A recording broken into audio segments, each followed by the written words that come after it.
Assalamualaikum warahmatullahi taala wabarakatuh. Sahabat beriman, setelah wafatnya Nabi Muhammad SAW, muncul perselisihan di antara umat muslim tentang siapa yang pantas menggantikannya. Sebagian besar masyarakat akhirnya memilih pemerintahan Khalifah Abu Bakar, yang kemudian dilanjutkan oleh kekhalifahan kedua, yaitu Umar bin Khattab. Namun selalu ada pihak yang merasa bahwa Ali bin Abi Thalib, sepupu dan juga menantu Nabi Muhammad SAW, adalah pilihan yang lebih baik. Ketika Khalifah ketiga, Utsman bin Affan, dibunuh oleh kaum oposisi yang tidak puas dengan kepemimpinannya, Ali bin Abi Thalib menjadi khalifah berikutnya. Ali bin Abi Thalib juga dibunuh dan kekuasaan akhirnya direbut oleh lawannya Muawiyah.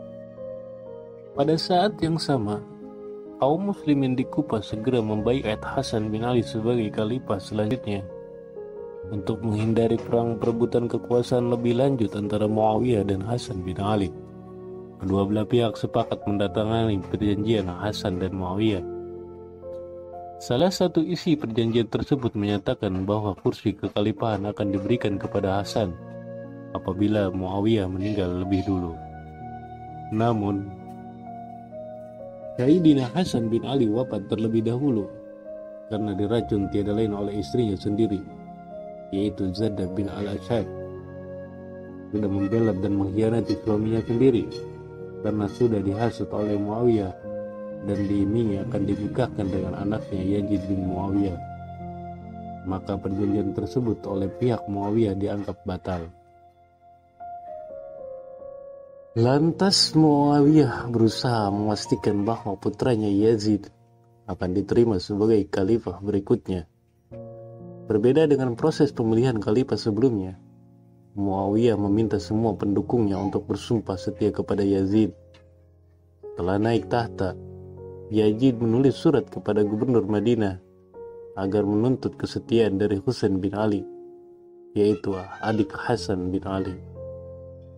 Padahal masyarakat banyak yang tidak puas dengan pemerintahan Yazid. Kemudian Husain bin Ali segera memanfaatkan peluang tersebut untuk merebut kembali tahta kekhalifahan. Terlebih lagi, ia juga dipastikan akan mendapat dukungan dari Muslim di Kufah, Irak. Hal ini yang menjadi penyebab pertempuran Karbala.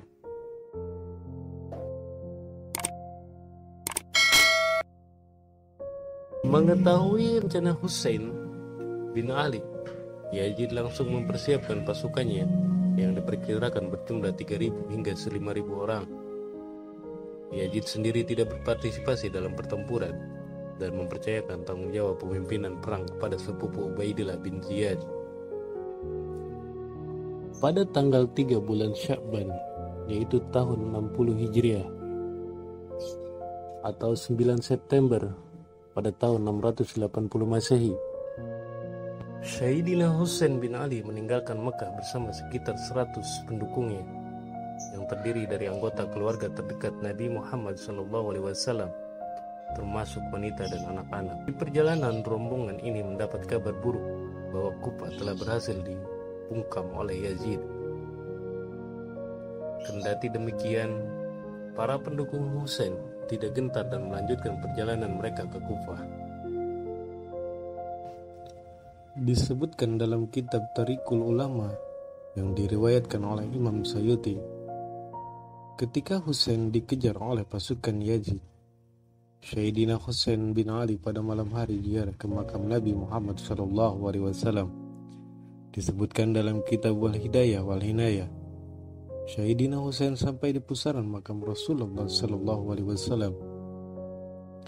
Sayyidina Husain berkata, "Assalamualaikum ya Rasulullah. Saya Husain, putranya Fatimah,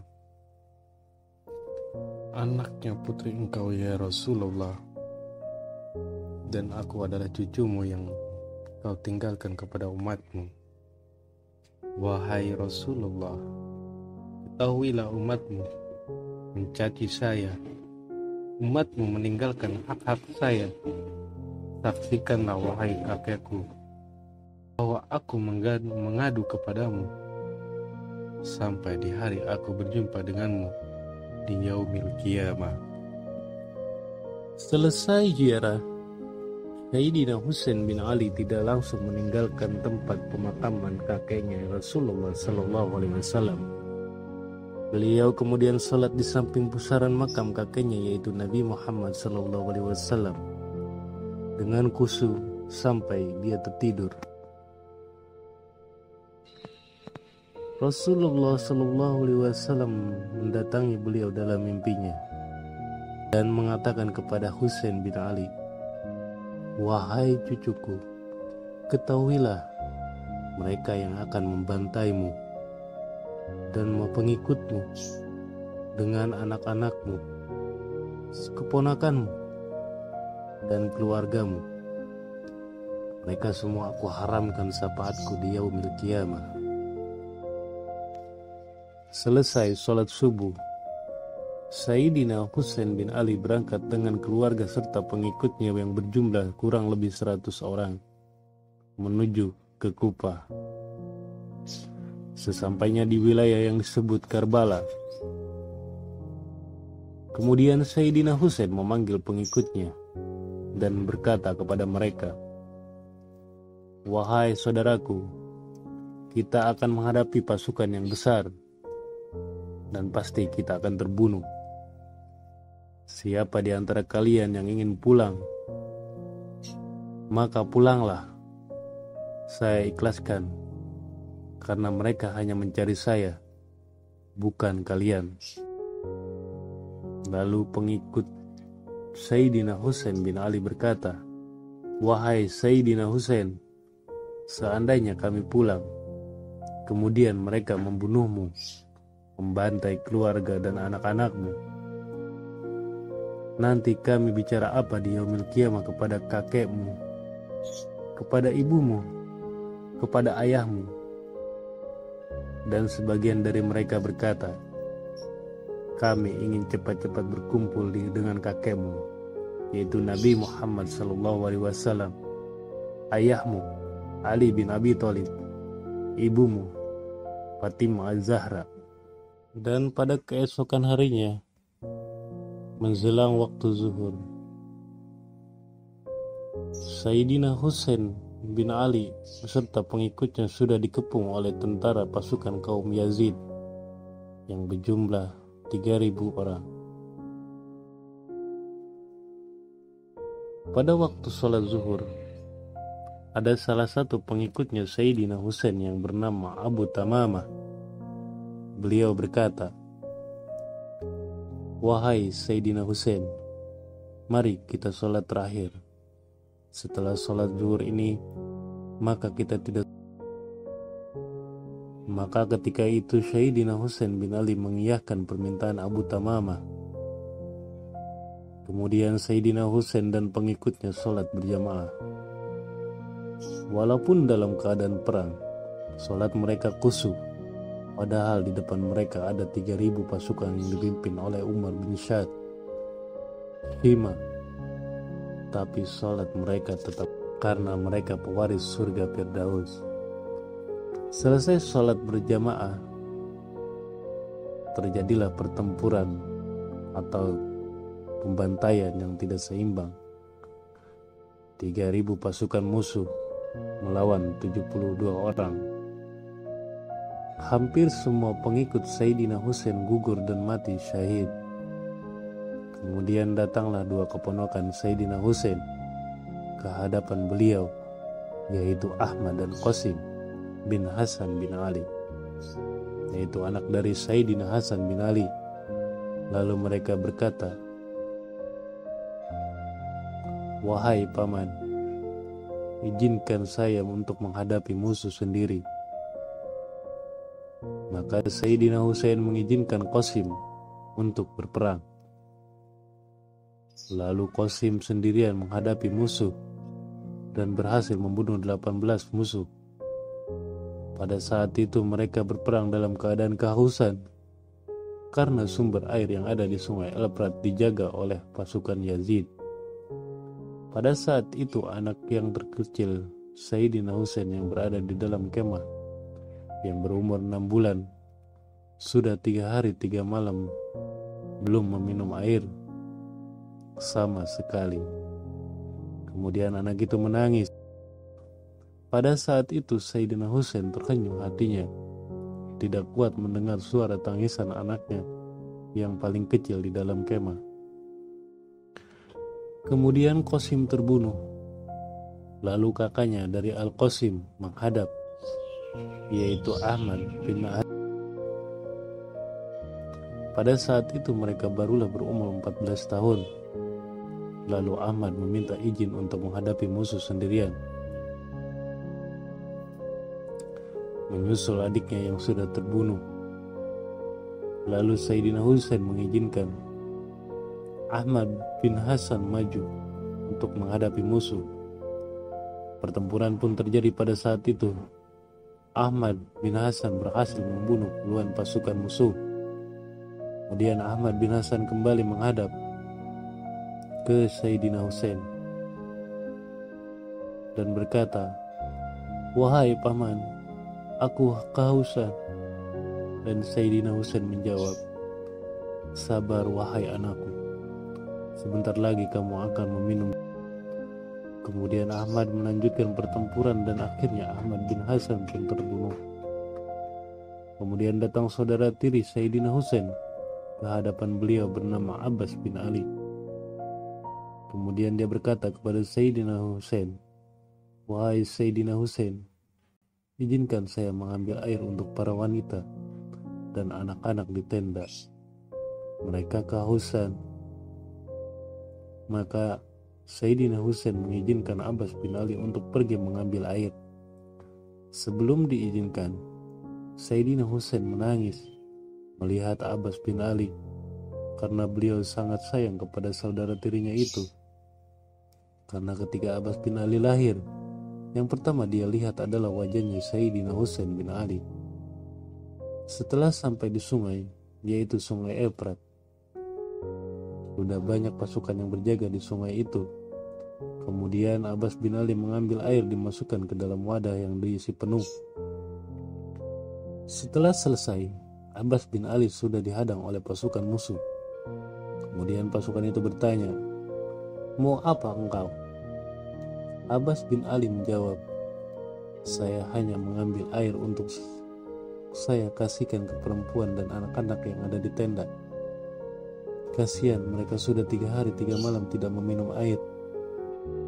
Kemudian pasukan itu dengan arogannya langsung memotong kedua tangan Abbas bin Ali sampai terputus. Dan wadah yang berisikan air itu pun terjatuh. Kemudian Abbas tidak menyerah. Abbas bin Ali mengambil wadah air itu dengan giginya. Kemudian beliau berusaha untuk menaiki kuda, berusaha untuk menuju tenda-tenda wanita dan anak-anak Ahlul Bait Rasulullah SAW. Pada saat itu, salah satu musuh menggunakan panah dan pedang menebas kepala Abbas bin Abi Thalib. Kemudian Abbas pun terjatuh, berlumuran darah. Abbas kembali bangkit dan membawa air yang dijepitkan ke kedua tangannya yang putus. Walaupun dalam keadaan sekarat, dia tetap berlari menuju tenda untuk memberikan air kepada mereka, yaitu anak-anak dan perempuan. Sebelum sampai di tenda, dia pun terjatuh dalam keadaan sekarat dan berlumuran darah.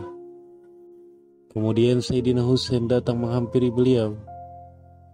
Sayyidina Husain menangis melihat saudaranya Abbas bin Ali. Walaupun beda ibu, tapi mereka satu bapak, yaitu Ali bin Abi Thalib. Kemudian Sayyidina Husain menatap wajah Abbas bin Ali pada saat itu. Abbas membuka matanya dan melihat di hadapannya yaitu Sayyidina Husain. Abbas pun bahagia karena di akhir hayatnya wajah yang dia lihat yaitu Sayyidina Husain. Dan Abbas pun berkata, "Saya punya keinginan, wahai tuanku ya Husain. Saya ingin melihat wajah yang terakhir yang saya lihat adalah wajahmu." sebagaimana pada saat saya lahir. Wajahmu lah yang pertama yang saya lihat." Kemudian Sayyidina Husain berkata, "Wahai Abbas, aku punya satu permintaan untukmu." Kemudian Abbas menjawab, "Apa itu tuanku?" Lalu Sayyidina Husain menjawab, "Engkau jangan panggil saya tuan, panggil saya kakakmu." Kemudian Abbas memanggil Sayyidina Husain dengan sebutan kakak. Dan Abbas pun meminta kepada Sayyidina Husain, "Wahai kakakku, bolehkah aku minta engkau membersihkan darah di mataku, agar aku bisa melihat di akhir napas bisa memandang wajahmu, wahai kakak."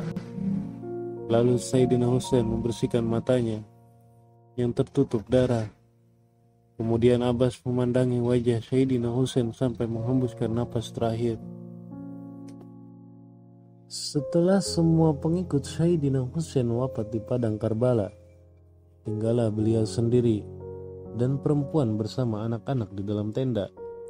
Sayyidina Husain mendengar tangisan dari anaknya yang masih bayi, yang berusia baru 6 bulan. Maka Sayyidina Husain menggendong bayi itu dan dibawa keluar, dihadapkan ke pasukan musuh.